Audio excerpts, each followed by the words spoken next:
प्यारे बच्चों आदाब, उम्मीद है आप सब ठीक होंगे। तो चलिए बेटा, इस चैप्टर का जो हमारी ये जो पोएम है इसको हम पहले एक बार और रिसाइट कर लेते हैं, उसके बाद हम इसका एक और क्वेश्चन करेंगे। What is a house? It has brick and stone and wood that is hard, some window glass and perhaps yard. It has eaves and chimneys and tile floors and stucco and roof and lots of doors. What is a home? It has loving and family and doing for others. It has brothers and sisters and fathers and mothers. It has unselfish acts and kindly sharing and showing your loved ones you are always caring. ठीक है। इसके जो second question है, पहला question जो था वो poet के हिसाब से था, जो पोइट ने इसमें लिखा था कि उसके घर में क्या क्या है। अब ये दूसरा क्वेश्चन जो है ये कह रहा है कि अब आप अपने घर में देखो, आपके घर में क्या है। Now complete these sentences about your house and home. अब आप बताओ आपके घर में क्या है और आपके मकान में क्या है। पहले हम मकान की बात कर लेते हैं। जैसे मैं लिखती हूँ कि मेरे मकान में माई हाउस है इज़, किसका बना है, is made of brick, cement, iron and wood. It has 2 tiled bathrooms,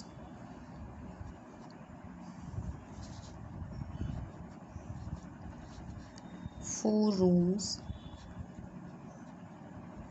and a yard. ठीक है। अब the best thing about my home is, अब घर के बारे में सबसे अच्छी चीज़ मेरे घर में क्या है, वो ये है, इज़ द लविंग फैमिली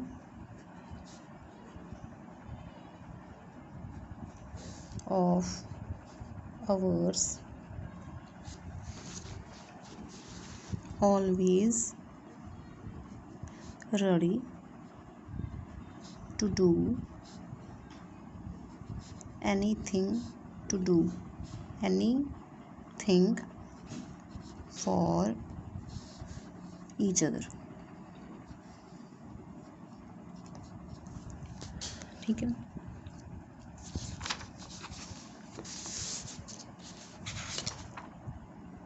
अच्छा, इस पॉइंट में हमने डिफ़िकल्ट वर्ड्स नहीं निकाले, वो हम निकालेंगे आज। डिफ़िकल्ट वर्ड्स हमारे पास ब्रिक है, ठीक है, परहैप्स है, यार्ड है, ईव्स है, चिमनीज़ है, टाइल फ्लोर्स हैं, स्टुको है, रूफ है,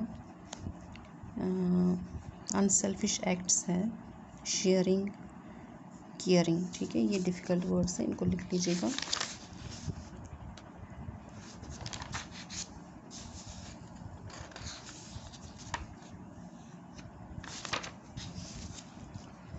ये हमारी पॉइंट्स 2 कंप्लीट हो गई यूनिट 2 के। हमारे यूनिट 2 में हमारे पास यही था। ये यूनिट 2 में देखिए, यूनिट 1 में हमारा पहला चैप्टर था a different kind of school, ठीक है, वो हमारा कंप्लीट हो गया। हु डिड पैट्रिक्स होमवर्क, ये भी हमने कर लिया, ये यूनिट 2 का था, ये प्रोज में था। अब पोइट्री में हमारे पास 3 पॉइम्स हमने की। पहली हमारी यूनिट 1 में थी ब्यूटी, सेकंड हमारी थी where do all the teachers go, unit 2 की पहली, और फिर यूनिट 2 की second a house a home, जो हमने आज की।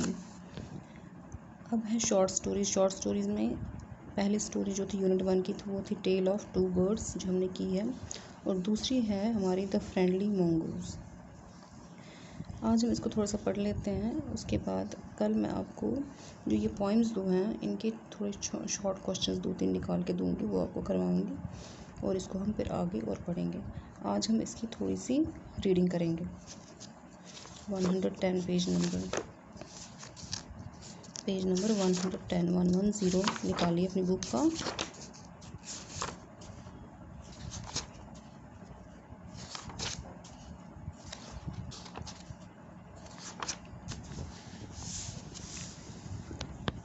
देखिए, द चैप्टर जो है, चैप्टर क्या है, द फ्रेंडली मोंगूज। मोंगूज जो है, मोंगूज होते हैं जिनको हम नेवले कहते हैं, नूल अथवाना जिसका चिरपट है, ठीक है।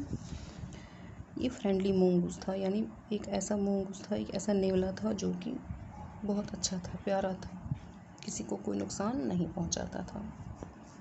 अब इसमें हमने क्या क्या पढ़ना है, इस चैप्टर में जो हमने पढ़ना है वो हम उसकी थोड़ी बहुत इंट्रोडक्शन यहाँ पे इन्होंने दी हुई है। पहली है a farmer, his wife and their small child lived in a village. हम पहले ये पढ़ेंगे कि एक किसान और उसकी बीवी और उसका एक बच्चा छोटा सा गांव में रहते थे। फिर वहाँ पे क्या हुआ। There was also baby mongoose in the house who they believed would be their sons companion friend in future. उसी घर में जहाँ पे वो रहते थे वहाँ पे एक छोटा सा नेवला भी रहता था।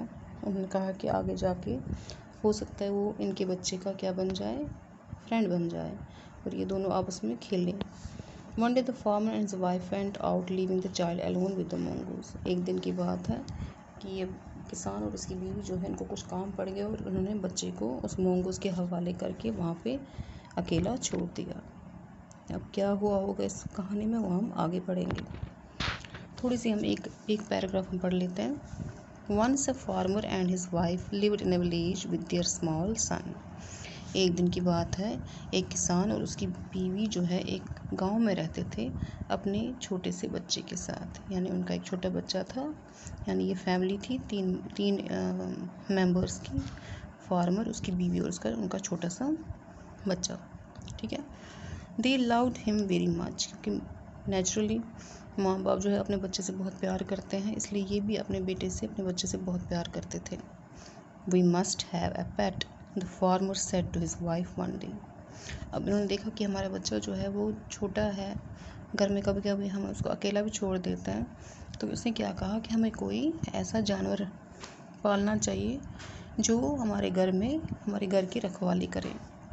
When our son grows up, he will need a companion।